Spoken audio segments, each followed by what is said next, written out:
পাকিস্তানে একটা কথা আছে যে পাকিস্তান হলো ট্রিপল এ দ্বারা পরিচালিত। হুম। আল্লাহ, আমেরিকা এবং আর্মি। তো আল্লাহর ব্যাপারে তো আমাদের কারো কোনো ডাউট নেই। আ তার উপরে পূর্ণ আস্থা আমাদের আছে। বাকি যে ২ টা এলিমেন্টস আছে, এই ২ টা এলিমেন্টসকে কিন্তু কেন্দ্র করে বাংলাদেশেও অভ্যুত্থানের আগে পরেও কথা হয়েছে যে আর্মির ভূমিকা পজিটিভ ছিল বা ইত্যাদি। অনেকে আমেরিকার ভূমিকার কথাও বলে যে এখানে। আপনি বাংলাদেশের প্রেক্ষাপটে এই ট্রিপল এ কে কিভাবে দেখেন? বাংলাদেশে এটা এক্সিস্ট করে কিনা?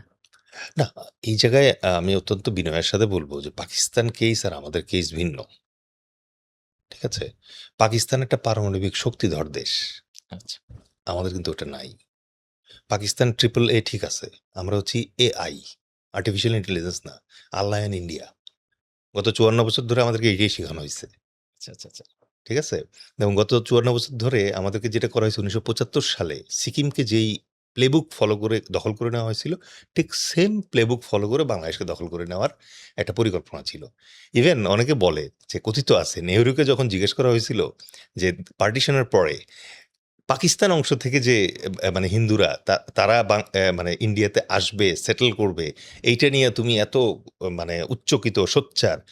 বাংলাদেশ অংশ যেটা আছে পূর্ব পাকিস্তান, এই পূর্ব পাকিস্তানেও তো হিন্দু আছে। তাদের ব্যাপারে তুমি মানে কিছু বলো না কেন?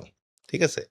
তো উনার নাকি সে এরকম ছিল। আমি এটা কনফার্ম না, বাট এটা তথাকথিত আমার মুরব্বিদের কাছ থেকে শোনা।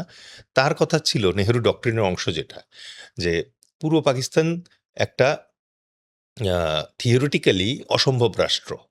কারণ এই ১৪০০ মাইল গ্যাপ রেখে কোনো রাষ্ট্র হতে পারে না। ঠিক আছে?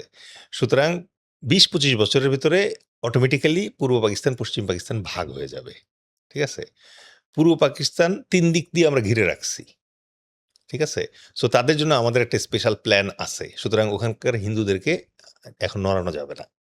কিন্তু পশ্চিম পাকিস্তান তার জন্য কাহিনী আল্লাহ। ঠিক আছে? তো এইজন্যই আপনি দেখবেন যে ওই শিলিগুড়ি করিডোর যেটা আছে এটা কেন এত ইম্পোর্টেন্ট? কারণ তারা দেখছে পূর্ব পাকিস্তান, পশ্চিম পাকিস্তান ২ ভাগ যখন হয়ে যায়, মাঝখানে যখন কোনো ল্যান্ড সংযোগ না থাকে এবং মোস্ট ইম্পোর্টেন্টলি মাঝখানে যদি অন্য কোনো কান্ট্রি থাকে, তখন ২ টা রাষ্ট্র আর টেকে না, ভেঙে যায়।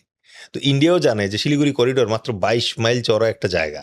এইটা যদি কোনো কারণে একবার চীন দখল করে ফেলে, তিব্বতকে এক্সটেন্ড করে মনে করেন দিনাজপুর পর্যন্ত এনে যদি লাগায় দেয়, তাহলে আর সেভেন সিস্টার্স থাকবে না। এই কারণে এত ইম্পোর্টেন্ট। তো এইজন্য আমি বললাম যে বাংলাদেশের ক্ষেত্রে বাস্তবতাটা পাকিস্তানের মতো না।